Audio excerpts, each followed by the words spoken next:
Hello, everyone. Thanks for joining. Yeah, I'm Mark. I'm product manager here at Sharktower. It's incredibly frustrating to see projects continually delivered in the same wasteful, inefficient way that have been for the last 20 to 50 years. These projects are delivering the future of businesses, and for that, businesses out customers. Yet no matter what new methodology or technologies have appeared, projects are still being delivered using post-it notes and gut instinct. It's outrageous that it's just the accepted status quo for projects to overrun on time or budget, and no one seems to be addressing it. We really want to help businesses do something about that. We're trying to address the accepted norm of plans and reports, which only a single PM understands, which has been copied and pasted countless times. Then once it's been shared countless times, it's landed in various stakeholders' inboxes, that data is out of date. And you can't make business decisions on that subjective, out-of-date data. We want to help people use their time more wisely and get away from manual reporting and silos of information. To do that, we believe data, and in some cases AI, needs to play a huge part. So how are we going about changing it? Sharktower is a delivery tool as much as it is a tool which provides insights and reporting. The data that is input by PMs, BAs, and workstream leads during the delivery of a project is critical to project success, and it's this delivery data we are building up a repository of and which we can learn from. So what do we use this data for? Firstly, we can remove that wasteful time spent manually reporting and those silos of data and replace with real-time reporting and live delivery assurance. And secondly, we can train our AI models. Today, I'll focus on two of our models, sentiment analysis and project health. Firstly, why AI? Well, as projects become more complex, greater utilization of data and application of machine learning can save time and help improve accuracy. With that in mind, we can start interpreting the same data that we try to understand today, but better. We can think about doing things like automating workflows and gathering and processing data automatically. Things like finding hidden insights and predicting risks and slippage can help our users focus on the most important work and help remove bias. So before I move on to explainable AI, why should we use AI in project management? So humans are already doing a lot of these processes, tasks, and reporting, but it's very difficult to scale. There's sometimes not enough hours in the day. We're no longer working in small teams next to each other, and sometimes we don't have the gut feel and experience to see issues and slippage coming. AI could essentially free people up to spend their time more valuably and do things that only humans can do. So what is explainable AI? That an AI is explainable means that our customers understand how and why the algorithm makes decisions or predictions, and that they have the ability to justify the results it produces. For Sharktower, it's important that our users have detailed, actionable insights that they can then act upon to improve project delivery. To do all of this, we need to have a framework in place to ensure we build, govern, and monitor the development of this technology. AI is maturing rapidly as an incredibly powerful technology with seemingly limitless application. It's demonstrated its ability to automate routine tasks, such as our daily commute, whilst also augmenting human capacity with new insight. However, with great power comes great responsibility. Specifically, AI raises concerns on many fronts due to its potentially disruptive impact. These fears can include workforce displacement, loss of privacy, potential biases in decision-making, and lack of control over augmented systems and robots. Whilst these issues are significant, they're also addressable with the right planning, oversight, and governance. And at Sharktower, we use 4 principles for building responsible AI. The first being human-centered design. To add AI explainability into software, we need to focus on user-centric design to ensure that the overall experience complements the data we are presenting. We regularly review our user personas to help understand users' needs, experiences, and goals. And we outline the types of behavior that we want to try and encourage. All of these requirements include privacy, transparency, and security, and we continually test and gather feedback so we can iterate the design and the user experience. Next is governance. Sharktower have adopted an ethics framework to support the development of our AI-enabled features, and we also ensure that the use of data and development of AI aligns with our own core values that we live by in our working lives. Next is monitoring performance. All AI needs close supervision using ongoing human monitoring and auditing of the performance of the algorithms. Our data scientists have recently revisited and reviewed all of our models, and we're constantly looking to improve them. Lastly, we have training data. So as well as reviewing models and performance, the data sets that the models have been trained against need to be continually reviewed. As an example, with team sentiment, we look at new project languages and definitions to ensure the model understands new project terminology. So through all of this framework, we truly believe that we can help establish trust in AI models. But what can AI do within Sharktower to support and help with project management?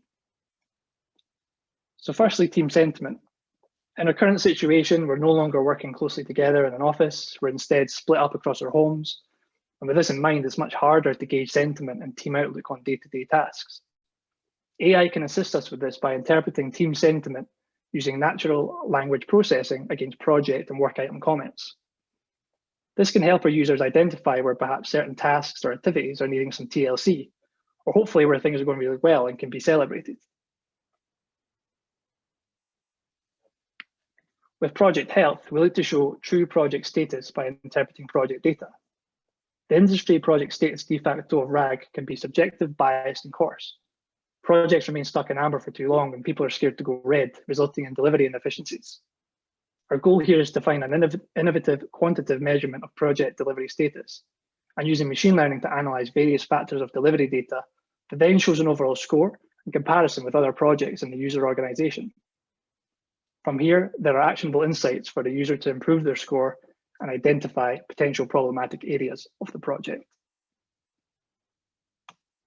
So I'm going to give you guys a demo. You should be able to see Sharktower. This is all demo data, so don't worry if you see that I've slipped on my procurement approval. This is a demo project. This is Sharktower, and this page here is the project overview page. And what we're trying to do here for our users is give them a snapshot of how the project is performing, display insights and actions where the user can then go and take some action on. Down here, like I mentioned, we have team sentiment and project health. The charts here give a real snapshot of an 8-week view of how the sentiment and health is performing over time. So each week we will provide a score on sentiment and a score on health, and you can track that on these charts as an overview. However, what I was talking about with explainable AI, we kind of got the so what factor at the moment. Like, so what, why is my score this? Why is it dipping? And that's why we introduced explainability. So by clicking on the chart, I can actually go into a bit more detail to see how my sentiment is performing. I can see here that my sentiment score is -63. I think because this is a demo project, it's not been used in a long time, so the sentiment is gradually dipping. We have introduced a feedback loop. So if we are displaying a sentiment score which you don't agree with, maybe you think your team's performing fine, by introducing a feedback loop, we can take your feedback on and we can actually review our models and improve those. So underneath, we can see influences, and this is to give the user a rough indication of what tasks or what work items are actually influencing the sentiment score. It's important to say what we're not trying to do here is pinpoint blame or say, you know, Stephen and marketing is saying this. It's more around of how are people's outlook towards the project, and these are the work items perhaps that aren't going so well. And that gives the user some insights to take action on. We're not telling the user to do anything, we're just giving them the information to act upon. Then underneath, we've got further actions. So from there, they can then plan a meeting, take them to Sharktower where they can arrange a meeting. They can go to the project's Kanban, or they can go to the project plan.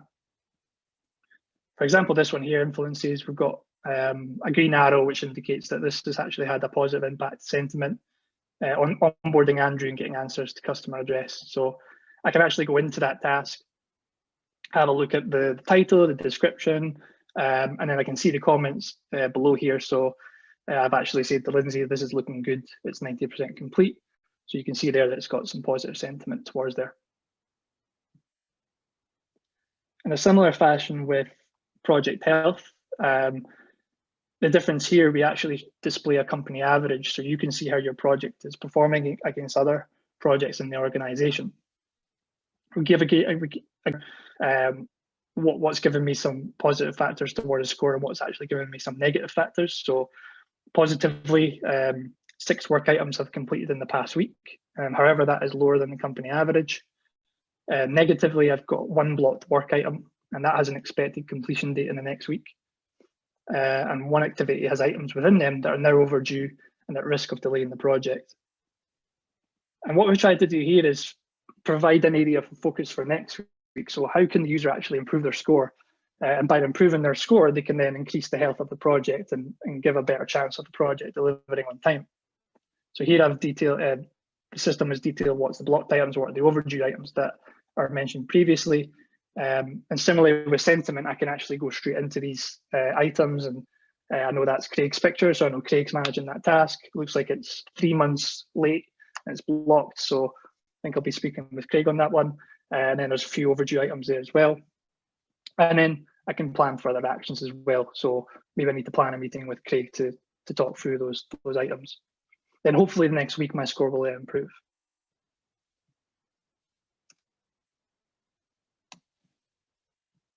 So I just want to finish on the results of a poll that we conducted during a webinar we hosted around AI and project management.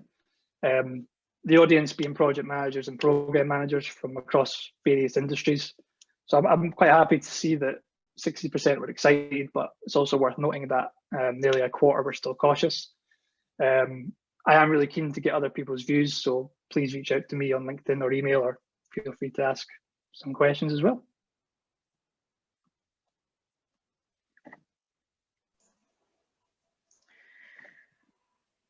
Brilliant. Thank you for that, Mark.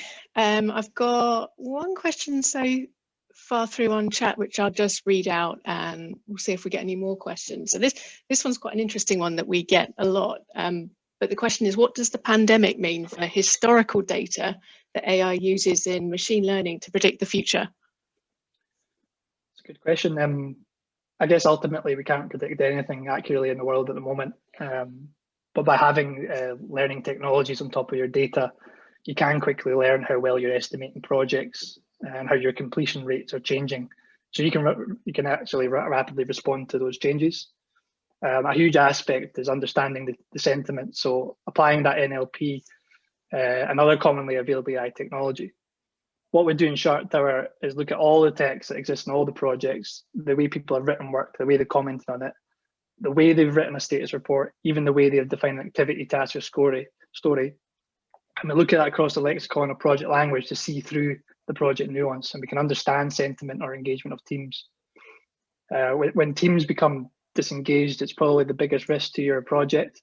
You're going to have problems, it's going to be hard to recover. So we look at that across the project, and that's really useful, especially now when you have, like I said, disparate teams and remote teams, and all we've got teams and clients that have moved from working together in the same office to sit on Zoom calls. So it's really hard to have that intimacy that you used to have before. We don't focus on humans, and we definitely don't focus on performance, but we focus on what work is causing engagement or sentiment to go down, like I said. And as project managers, we all know that generally it's when a new bit of work comes in, it's overload the team, or it's ambiguous, or people don't believe in it. It causes people to have stress, and that causes them to be disengaged, and that causes them to perform not at their best, or slippages can then occur. Cool, thank you, Mark. I've got a question from Simon, and again, this is a question we hear quite a lot, so I'll just read it out, okay, if that's okay, Simon, and I'll let you off mute in case you want to add. But the question is, does the sentiment function influence what people say and how honest they will be? And just to follow up, Simon, we often get asked a similar question in that employees notoriously put or report good information and good news, and how does Sharktower deal with that? So I'll hand that one to you again, Mark, please. Yeah, it's a good question, Simon. Thank you. And I think one of our key ethos at Sharktower is keeping everything transparent and clear. And so all of the things you saw there, everyone can see. So I guess someone could see that the sentiment is coming down, but what we're trying not to encourage is using the wrong sort of language, and the way the sentiment works is more based around the outlook of the project. So it's not based upon people, like I said, it's more based around the work. So The model is trained against specific project terminology, and it's not really it's not like the Amazon review sentiment analysis, which might be a lot different in terms of product reviews. It's more based around the work than the person. So we hope that shouldn't influence people in a bad way, but it's definitely a worry. And I think as we move forward and improve the models and get feedback, we can definitely improve on that. Cool, thank you, Mark. Another really common question that we get all the time, does this rely on considerable data? It depends. If you want absolute answers, and by that I mean if you want insights from your predictive analytics or machine learning models, to be absolute, that requires intensive data collection, lots of data, lots of cleansing that data and getting right. And that's going to be almost impossible because we know our historical project data hasn't been very structured or great depth nor of good quality. And so it's not trustworthy. So even if you had the best machine learning models in the world, if you put all your bad project data into it, you're going to get the wrong answer. And people often see that as a barrier. But I don't think it should stop us from using AI tech. I think you can really start to learn from your data fast, as long as you can use it with the right intention. To that end, the models that we have in Sharktower are indicators, they're not absolute answers. They can't be. But what allows you to do is to tell you where to go and look at. And as a project manager, go and investigate and see what is indicated is true and show you the thing you didn't see. And then hopefully unseen risk. And then over time, because you're becoming more data driven and the data is more transparent and open, the quality will get better. So to avoid problems with poor historic data quality, use it with the intention that it's an indicator to help you know where to look at, as opposed to the absolute answer. Great, thank you, Mark. And I think that wraps it up. Unless anybody has any other questions, feel free to come off mute. No, let's stop it there. If you wouldn't mind moving to the next slide, Mark. If you do have questions or you want a personal walkthrough demonstration, then go over to sharktower.com and you can submit a request for a demo or take on a trial. And again, we can take you through the process and how you use it, or just keep an eye on news and views, where we'll be keeping you up to date with aspects of the technology and what you can benefit from it, as Mark just described. We will post a copy of this on YouTube, so we will circulate a copy through our LinkedIn page too. Otherwise, it just ends for me to say thanks ever so much for joining us, and thank you, Mark, for presenting to us today. And keep an eye on LinkedIn when we'll let you know the next topic, but we'll probably do another full walkthrough at the end of the month because those ones seem to be in quite high demand. So thank you for that. Enjoy the rest of your day. Bye-bye. Thanks, everyone. Bye-bye.